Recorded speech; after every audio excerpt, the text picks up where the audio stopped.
இன்னும் ஒரு சில நாட்களிலே நாம் அந்த முஹர்ரம் மாதத்திலே காலடி எடுத்து வைக்க தயாராக இருக்கின்றோம். முஹர்ரம் மாதத்தின் சிறப்புகள் குர்ஆன் ஹதீஸிலே ஏராளமான இடங்களில் வர்ணிக்கப்பட்டுள்ளது.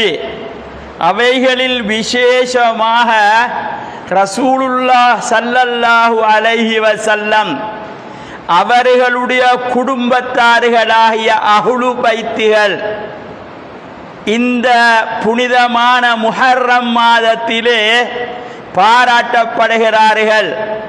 அவர்களுடைய பெயரால் வீடுகளிலே ஓதல்களும் மஜ்லிஸுகளும் தான தர்மங்களும் நடைபெறுகின்ற ஒரு கண்கொள்ளாத காட்சியை முஹர்ரம் மாதத்திலே நாங்கள் காண்கின்றோம். அந்த சிறப்பான முஹர்ரம் மாதத்திலே நாங்கள் ரசூலுல்லாஹ் அவர்களுடைய குடும்பமான அஹ்லு பைத்துகளை நினைவு கூற வேண்டியவர்களாக இருக்கின்றோம். அருமை நாயகம் ஸல்லல்லாஹு அலைஹி வஸல்லம் சொன்னார்கள், 2 விடயங்களை நான் உங்களுக்கு விட்டு செல்கின்றேன். தரக்து ஃபீக்கும் அம்ரைன் லன் தலில்லு மா தமஸ்ஸக்தும் பிஹிமா கிதாபுல்லாஹ் வ சுன்னதி ரசூலி. 2 விடயங்களை நான் உங்களுக்கு விட்டு செல்கின்றேன். அந்த 2ஐயும் நீங்கள் பற்றி பிடித்து கொண்டால் வழி தவற மாட்டீர்கள் என்று சொன்னார்கள் அல்லாஹ்வுடைய தூதர் ஸல்லல்லாஹு அலைஹி வஸல்லம். இந்த ஹதீஸ் இருக்கிறதே, இதை எல்லா உலமாக்களும் சொல்லுவார்கள். ஆனால் இது போன்ற இன்னொரு ஹதீஸ் இருக்கிறது. அந்த ஹதீஸ் முஸ்லிம் ஷரீஃபிலே வருகிறது. இந்த ஹதீஸ் முஅத்தா என்ற ஒரு கிரந்தத்திலே வருகிறது. 2 ஹதீஸ்களையும் நாங்கள் பின்பற்ற வேண்டும், ஏற்றுக்கொள்ள வேண்டும். அதிலே எந்த பிரச்சனையும் இல்லை. ஆனால் சிஹாஹு சித்தா என்று உலகம் ஏற்றுக்கொண்ட 6 கிரந்தங்கள், அந்த கிரந்தங்களில் 2வது கிரந்தமான முஸ்லிம் ஷரீஃப், அந்த முஸ்லிம் ஷரீஃபிலே ரசூலுல்லாஹ் இது போன்ற ஒரு ஹதீஸை சொன்னார்கள். எப்படி சொன்னார்கள்? 2 விடயங்களை நான் உங்களுக்கு விட்டு செல்கின்றேன். ஒன்று குர்ஆன், அடுத்தது என்னுடைய குடும்பம் என்று சொன்னார்கள். அந்த ஹதீஸ் மறைக்கப்படுகிறது. அந்த ஹதீஸை அதிகமான உலமாக்கள் சொல்லுவது இல்லை. இந்த தரக்து ஃபீக்கும் அம்ரைன் குர்ஆன் ஹதீஸ் என்ற அந்த ஹதீஸ், அது அந்த ஹதீஸை விட மிகவுமே சஹீஹான உறுதியான ஹதீஸாக இந்த ஹதீஸ் திகழ்கிறது. முஅத்தா என்ற கிரந்தம் மாலிக் இமாம் ரஹ்மத்துல்லாஹி அலைஹி அவர்களால் அமைக்கப்பட்டது. அதிலே எந்த பிரச்சனையும் இல்லை. நாங்கள் இமாம் மாலிக் ரஹ்மத்துல்லாஹை ஏற்றுக்கொள்கிறோம், அவருடைய கிரந்தங்களையும் ஏற்றுக்கொள்கிறோம். அவருடைய கிரந்தத்தை விட மிக முக்கியமான கிரந்தம் முஸ்லிம் ஷரீஃப். அந்த முஸ்லிம் ஷரீஃபிலே வரக்கூடிய அந்த ஹதீஸை விட சஹீஹான வலுவான இந்த ஹதீஸ் ஏன் மறைக்கப்படுகிறது? அதை பற்றி நாம் சிந்தனை செய்து பார்க்க வேண்டியவர்களாக இருக்கின்றோம். அல்லாஹ்வுடைய தூதரை ஈமான் கொண்டால் மாத்திரம் போதாது, ரசூலுல்லாஹ்வை ஈமான் கொள்கிறோம். அல்லாஹ்வுக்கு அடுத்ததாக ரசூலுல்லாஹ் ஸல்லல்லாஹு அலைஹி வஸல்லத்தை நாம் நேசிக்கிறோம். எந்த அளவு அல் குர்ஆன் சொல்கிறது, அன்-நபிய்யு அவுலா பில் முஃமினீன மின் அன்ஃபுஸிஹிம். உங்களுடைய உயிரை விட நீங்கள் அல்லாஹ்வுடைய தூதரை நேசிக்க வேண்டும். அப்படி நேசிக்கப்பட வேண்டிய ரசூலுல்லாஹ் அவர்களுக்கு ஒரு குடும்பம் இருக்கிறது. அந்த குடும்பத்தை பற்றி ஏராளமான ஹதீஸ்கள் வந்துள்ளது. சஹாபா பெருமக்கள் ஒரு தடவை அருமை நாயகம் ஸல்லல்லாஹு அலைஹி வஸல்லம் அவர்களிடத்திலே வந்து கேட்டார்கள், அல்லாஹ்வுடைய தூதரே, நாங்கள் ஒரு காலத்திலே மோசமான பண்புள்ளவர்களாக இருந்தோம். கல்லையும் மண்ணையும் நாங்கள் வணங்கினோம். பஞ்சமா பாதகங்களை நாங்கள் செய்தோம். நாங்கள் பெற்றெடுத்த குழந்தைகளை நாங்களே புதைத்தோம். இப்படி பாவம் செய்து செய்து நரகத்தின் ஓரம் வரைக்கும் நாங்கள் போயிருந்தோம். குந்தும் அலா ஷஃபா ஹுஃபுரத்தின் மினன் நார், நரகத்தின் ஓரம் வரைக்குமே நீங்கள் சென்றிருந்தீர்கள். நான் தான் உங்களை அதை விட்டும் பாதுகாத்தேன் என்றார்கள் அருமை தூதர் ஸல்லல்லாஹு அலைஹி வஸல்லம் அவர்கள். அப்படி நாம் செய்ய வேண்டிய எல்லா பாவமான செயல்களையும் செய்து அநியாயங்களையும் செய்து அல்லாஹ்வுடைய வெறுப்புக்கு ஆளாகி இருந்த பின்னால் ரசூலுல்லாஹ் இந்த உலகத்திலே வந்து சத்திய சன்மார்க்கமான தீனுல் இஸ்லாம் அந்த மார்க்கத்தை கொண்டு வந்து அந்த மார்க்கத்திலே எங்களை இணைத்து எங்களை புடம் போட்ட தங்கங்களாக மாற்றினார்கள். பாவ கரையிலே மூழ்கி கிடந்த நாம் எல்லாம் இப்பொழுது உலகம் போட்டும் முத்தமர்களாக அஸ்ஹாபி கன்னுஜூம், என்னுடைய தோழர்கள் வானில் மின்னும் தாரகைகள் என்றார்கள் ரசூலுல்லாஹ் ஸல்லல்லாஹு அலைஹி வஸல்லம். ஃபபி ஐயிஹிம் இக்ததைத்தும் இஹ்ததைத்தும், அவர்களில் யாரை நீங்கள் பின்பற்றினாலும் நேர்வழி பெறுவீர்கள். அந்த உயர்வுக்கு, அவ்வளவு பெரிய சிறப்புக்கு எங்களை கொண்டு வந்து வைத்த நாயகமே, நாங்கள் உங்களுக்கு என்ன கைமாறி செய்ய வேண்டும், என்ன கூலி நாங்கள் உங்களுக்கு தர வேண்டும் என்று நன்றி அறிதலோடு சஹாபாக்கள் ஒரு தடவை ரசூலுல்லாஹ் ஸல்லல்லாஹு அலைஹி வஸல்லம் அவர்களிடத்திலே வினவினார்கள். கேள்வி நியாயமாக இருக்கிறது, ஆனால் ரசூலுல்லாஹ் சுயமாக பதிலளிக்க மாட்டார்கள். வமா யந்திகு அனில் ஹவா, தன்னுடைய இஷ்ட பிரகாரம் ரசூலுல்லாஹ் எதையும் பேச மாட்டார்கள். இன்ஹுவ இல்லா வஹியுன் யூஹா, பேசினால் அது வஹியாகத்தான் இருக்கும். இவர்கள் சஹாபாக்கள் கேட்கிறார்களே, உண்மைதான், நான் தான் இஸ்லாத்தை கொண்டு வந்தேன். நான் இந்த சஹாபாக்களாக ஆக முன்னால் இவர்கள் கல்லை வணங்கினார்கள், மண்ணை வணங்கினார்கள், மரத்தை வணங்கினார்கள், தனது பிள்ளைகளை தாங்களே குழி தோண்டி புதைத்தார்கள். இவர்களை பாதுகாப்பதற்காக வேண்டி அன்று தாயுபு நகரத்திலே நான் கல்லடி வாங்கினேன். நடக்க முடியாமல் நான் மயங்கி கீழே விழுந்தேன். என்னுடைய களத்திலே அழுக்கடைந்த ஒட்டகையின் குடலை மாலையாக போட்டார்கள். இந்த கஷ்டமெல்லாம் யாருக்காக? இஸ்லாத்தை இந்த வையகத்தில் ஓங்க செய்ய வேண்டும், மனிதர்களுக்கு சத்தியத்தை விளங்க வைக்க வேண்டும் என்பதற்காக நான் சகித்து கொண்டேன். அப்படி நாம் செய்த இந்த கைமாறுக்கு எனக்கு அவர்கள் வெகுமதி தரப்போகிறார்கள். நான் எதை கேட்கலாம் என்று சிந்திக்கவில்லை, மௌனமாக இருந்தார்கள். வெகுமதியை எதிர்பார்த்து அல்லாஹ்வுடைய தூதர் அந்த கைங்கரியத்தை செய்யவில்லை. சற்று நேரத்திலே வஹி வருகிறது. அருமை நாயகம் ஸல்லல்லாஹு அலைஹி வஸல்லம் அவர்களுக்கு அல்லாஹு தஆலா பதிலை சொல்லிக் கொடுத்தான். குல் லா அஸ்அலுக்கும் அலைஹி அஜ்ரா, குல் நாயகமே நீங்கள் சொல்லுங்கள், லா அஸ்அலுக்கும் அலைஹி அஜ்ரா, சத்திய சன்மார்க்கத்தை கொண்டு வந்து புடம் போட்ட தங்கங்களாக உங்களை நான் ஆக்கியதற்கு எனக்கு எந்த கூலியும் நீங்கள் தர வேண்டாம். ஒரு விஷயத்தை தவிர, இல்லல் மவத்தத ஃபில் குர்பா, என்னுடைய குடும்பத்தை நீங்கள் நேசம் வைக்க வேண்டும், அன்பு வைக்க வேண்டும். அதை தவிர எனக்கு எந்த சன்மானமும் நீங்கள் தர வேண்டாம். இந்த பதிலை சொல்லிக் கொடுத்தது யார் தெரியுமா? வல்லவன் அல்லாஹ். அல்லாஹு தஆலா இந்த பதிலை சொல்லிக் கொடுத்தான். சஹாபாக்கள் திரும்ப கேட்கிறார்கள் நாயகம் ஸல்லல்லாஹு அலைஹி வஸல்லம் அவர்களிடத்திலே, மன் கராபதுக ஹாஉலா இல்லதீன வஜபத் அலைனா மவத்தஹும், நாயகமே உங்களுடைய குடும்பம் என்று சொல்கிறீர்களே அவர்கள் யார்?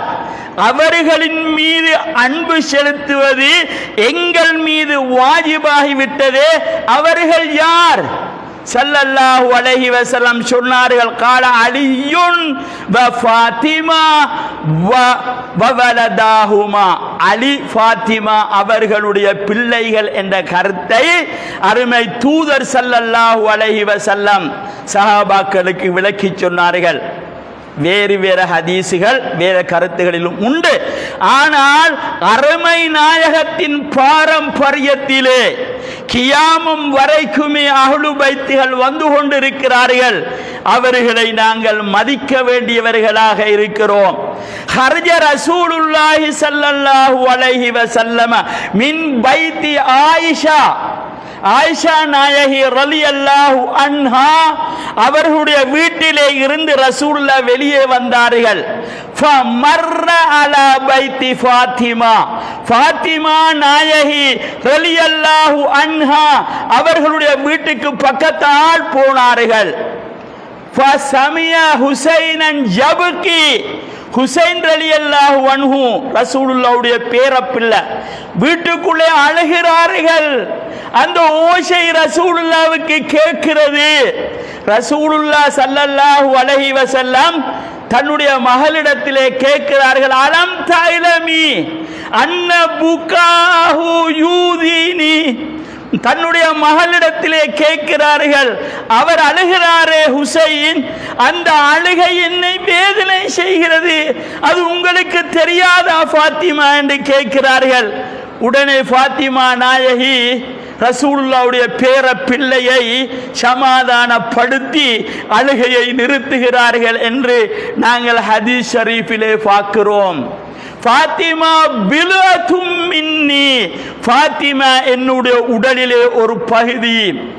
மன் அகலப ஃபமன் அகலபஹா ஃபகத் அகலபனி, யாராவது அவரை கோவித்தால் அவர் என்னைத்தான் கோவிக்கின்றார்.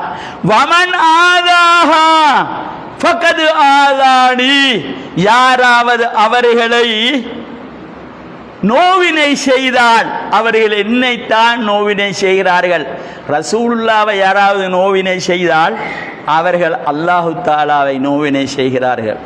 ஆகவே நாங்கள் விளங்கிக் கொள்ள வேண்டும், அந்த அளவு சிறப்புக்குரியவர்கள் கண்ணியத்துக்கு உரியவர்கள் தான் ஹஸ்ரத் ரசூலுல்லாஹ் அவர்களுடைய குடும்பத்தினர்கள். அலி ரலியல்லாஹு அன்ஹு அவர்களை சின்ன பராயமாக அவர்கள் இருக்கின்ற காலத்திலே, அந்த நேரத்திலே ரசூலுல்லாஹ் ஸல்லல்லாஹு அலைஹி வஸல்லம் கதீஜா நாயகியை திருமணம் செய்திருந்தார்கள். உங்களுக்கு தெரியும், கதீஜா நாயகி ஒரு செல்வ சீமாட்டி. அவங்கள காலத்தில் ஒரு பஞ்சம் வந்தது, அந்த அரபு நாடு ஆடி நின்றது, யாருக்குமே எந்த வசதியும் இல்லாத ஒரு நிலை ஏற்பட்டது. அப்பொழுது ரசூலுல்லாஹ்வுடைய வீட்டிலே வசதி இருந்தது. கதீஜா நாயகி தன்னுடைய உடைமையெல்லாம் ரசூலுல்லாஹ்வுடைய காலடியில் கொண்டு வந்து கொட்டினார்கள். இதை நீங்கள் குடும்பத்துக்கு செலவழிங்க. காலையில் இருந்து மாலை வரை கொடுத்து ரசூலுல்லாஹ்வுடைய கைகள் சிவந்து விட்டது. அந்த நேரத்திலே அலி ரலியல்லாஹு அன்ஹு அவர்களை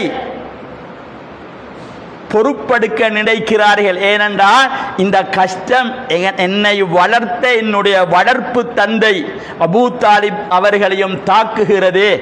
நேர போனார்கள், பெரிய தந்தையிடத்திலே சொன்னார்கள், பஞ்சம் தாண்டவமாடுகிறது, உங்களுடைய பிள்ளை அலியை நான் வளர்க்கிறேன் என்று தன்னுடைய மடியிலே தன்னுடைய தோளிலே சுமந்து கொண்டு வந்தார்கள்.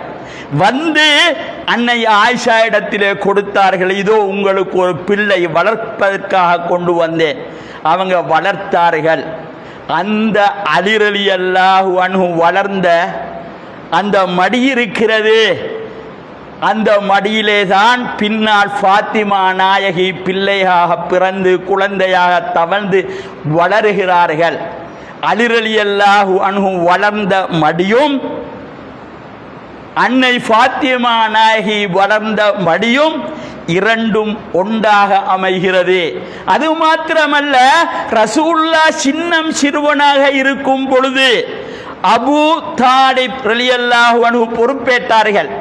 அவர்களுடைய மனைவி ஃபாத்திமா பின்த் அசத் அவர்கள் சிறுவராக இருக்கும் பொழுது ரசூலுல்லாவை வளர்த்தார்கள்.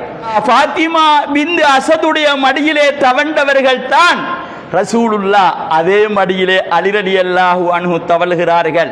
அதே மடியிலே அலி ரலியல்லாஹு அன்ஹு வளருகிறார்கள். பாருங்க எப்படி வரலாறு அமைகிறது என்று. ரசூலுல்லாவை வளர்த்த மடி அலியை வளர்க்கிறது, அலியை வளர்த்த மடி ஃபாத்திமாவை வளர்க்கிறது. அப்படி ஒரு பின்னி பிணங்கிய ஒரு சமூக உறவு ரசூலுல்லாஹ் ஸல்லல்லாஹு அலைஹி வஸல்லம் அவர்களுக்கும் அவர்களுடைய அருமை முறையிலே தம்பியாகிறார்கள். தன்னுடைய பெரிய தந்தையின் மகன் அலி ரலியல்லாஹு அன்ஹு அவர்களும் எவ்வளவு நெருக்கமான உறவு உள்ளவர்களாக இருக்கிறார்கள். பின்னால் கதீஜா நாயகி வஃபாத்தானார்கள். சில காலங்கள் செல்லும் வரை ரசூலுல்லாஹ் ஸல்லல்லாஹு அலைஹி வஸல்லம் அவர்கள் தான் அன்னை ஃபாத்திமா நாயகியை தாயாக இருந்து தந்தையாக இருந்து வளர்த்தார்கள். இன்னொரு திருமணம் செய்வதற்கு காலங்கள் நேரங்கள் போன அந்த இடைக்காலத்திலே ரசூலுல்லாஹ் தன்னுடைய கையினால் சமையல் செய்து ஃபாத்திமா நாயகிக்கு கொடுப்பார்கள். ஃபாத்திமா நாயகியின் உடுப்புகளை ஆடைகளை ரசூலுல்லாஹ் ஸல்லல்லாஹு அலைஹி வஸல்லம் கழுவி கொடுப்பார்கள். தங்களுடைய கையினால் சமையல் செய்து ஊட்டுவார்கள் ஃபாத்திமா நாயகி இடத்திலே.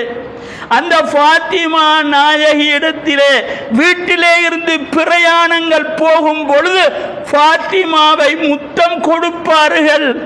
பிரயாணம் முடிந்து வந்தால் முதல் ஃபாத்திமா நாயகியை சந்திப்பார்கள். அவர்களோடு பேசிவிட்டு தான் ஏனைய விடயங்களை கவனிப்பார்கள்.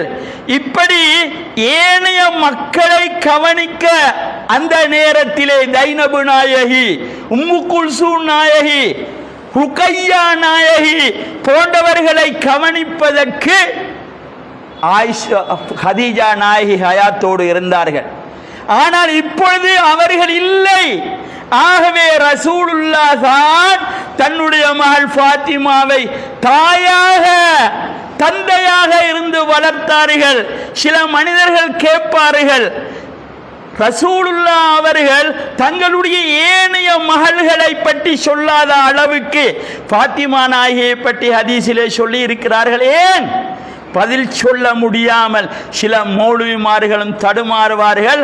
தப்பான கருத்துக்களை ரசூலுல்லாஹ் மீது வைக்கிறவர்களும் இருக்கிறார்கள். அப்படி இல்லை, ரசூலுல்லாஹ் பொது வேலைகளை கவனித்தார்கள். ஸைனப் நாயகியை கவனிக்க வேண்டிய அவசியம் அப்பொழுது இருக்கவில்லை. உம்மு குல்சூம், ருக்கையா ரலியல்லாஹு அன்ஹும் போன்றவர்களை எல்லாம் கதீஜா நாயகி கவனித்தார்கள். பின்னால் ஃபாத்திமா நாயகியை ரசூலுல்லாஹ் அவர்கள் தான் கவனித்தார்கள். அதனால் அவர்களை பற்றிய ஹதீஸுகள் அதிகமாக கிரந்தங்களில் இடம் பிடித்திருக்கிறது. ஒரு தடவை ஸைத் ரலியல்லாஹு அன்ஹு அவர்கள், சஹாபாக்கள்ல சில சஹாபாக்கள் இருந்தார்கள், மிகப்பெரிய அறிவாளிகள், அறிவாற்றல் உள்ளவர்களாக இருந்தார்கள். அந்த நிறைந்த அந்த அறிவுள்ள ஸைத் ரலியல்லாஹு அன்ஹு அவர்கள் ஒரு தடவை குதிரையின் மீது ஏறி பிரயாணம் செய்ய தயாராகும் பொழுது இதை கண்ட அப்துல்லாஹ் இப்னு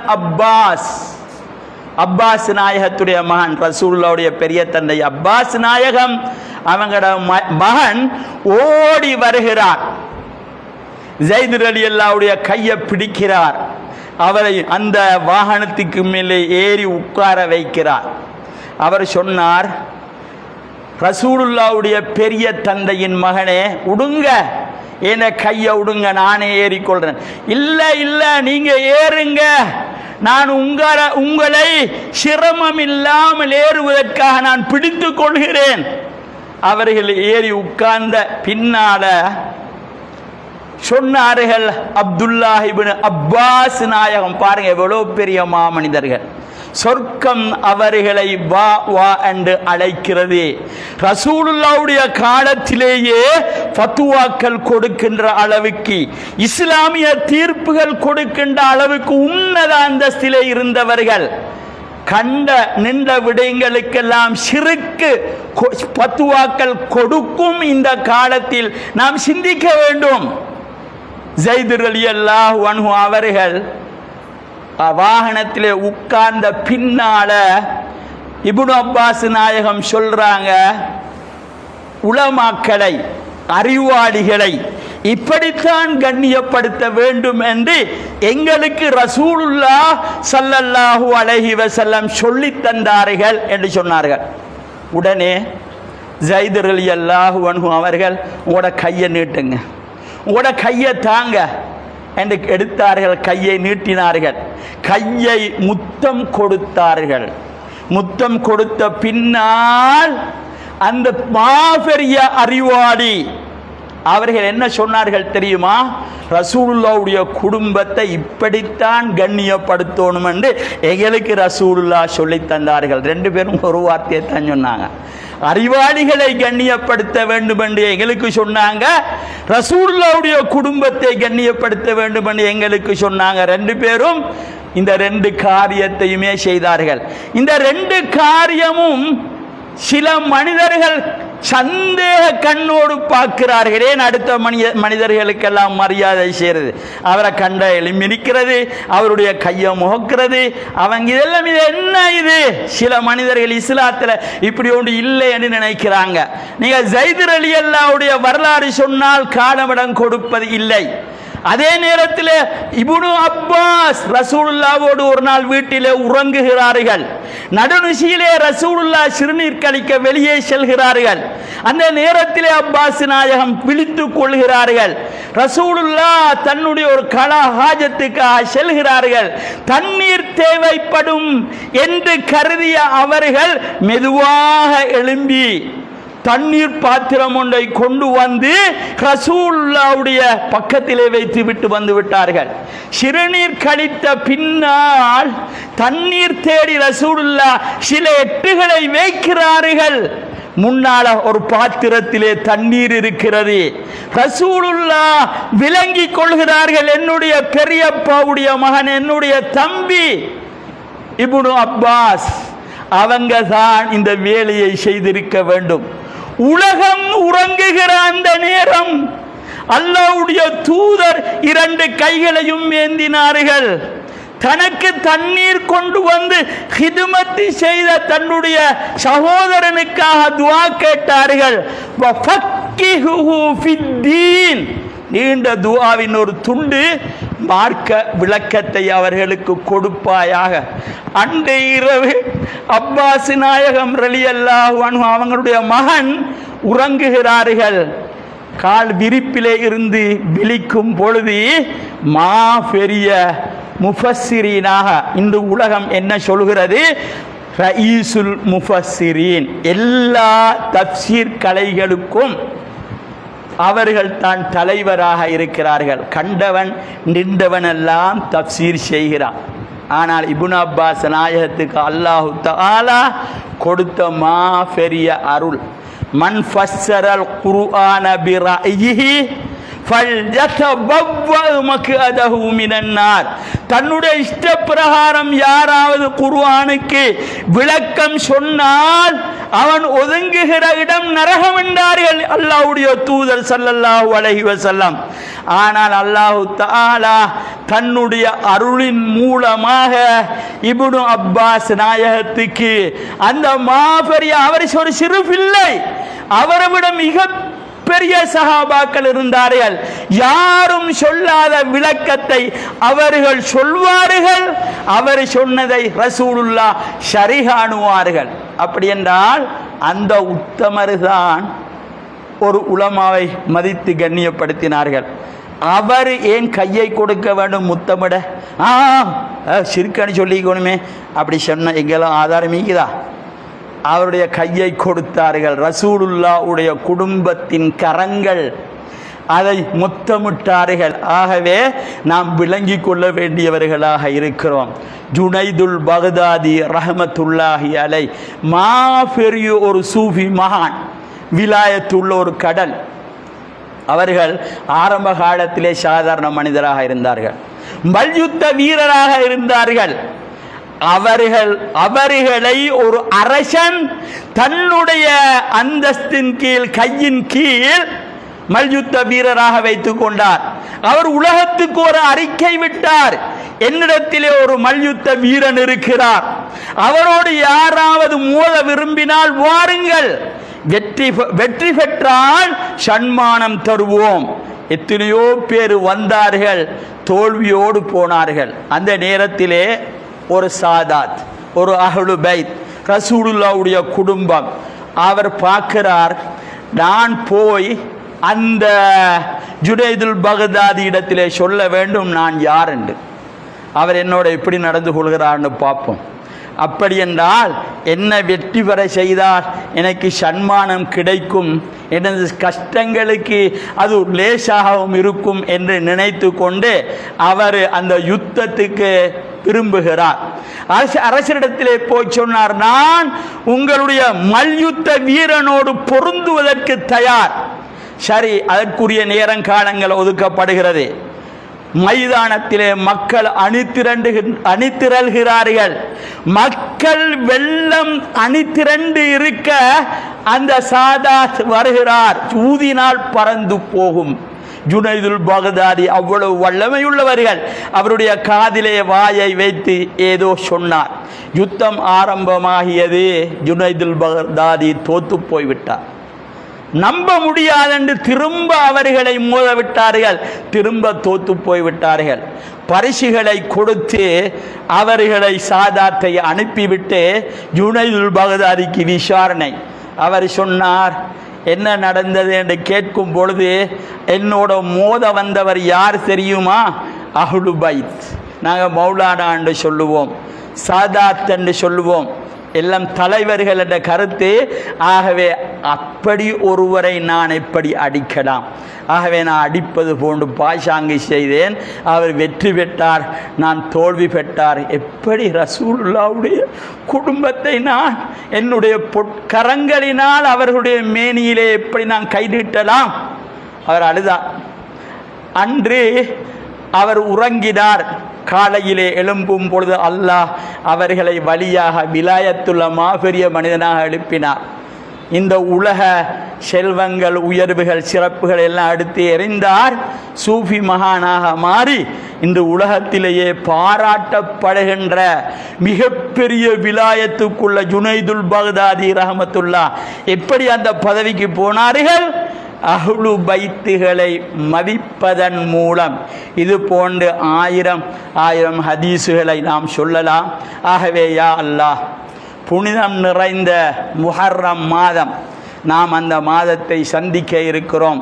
அந்த மாதத்திலும் தான், ஏனைய காலங்களிலும் தான் எங்களுடைய உயிரைவிட வேளான கண்மணி நாயகம் ஸல்லல்லாஹு அலைஹி வஸல்லம் அவர்களை மனமாற நேசித்து அவர்களின் பேரால் அன்னதானங்கள் வழங்கி அவர்களை கண்ணியப்படுத்தி வைக்க நீ எங்களுக்கு நல்லருள் பாலிப்பாயாக. ஆமீன் ஆமீன் யா ரப்பல் ஆலமீன். லா இலாஹா இல்லல்லாஹ், லா இலாஹா இல்லல்லாஹ், லா இலாஹா இல்லல்லாஹ், லா இலாஹா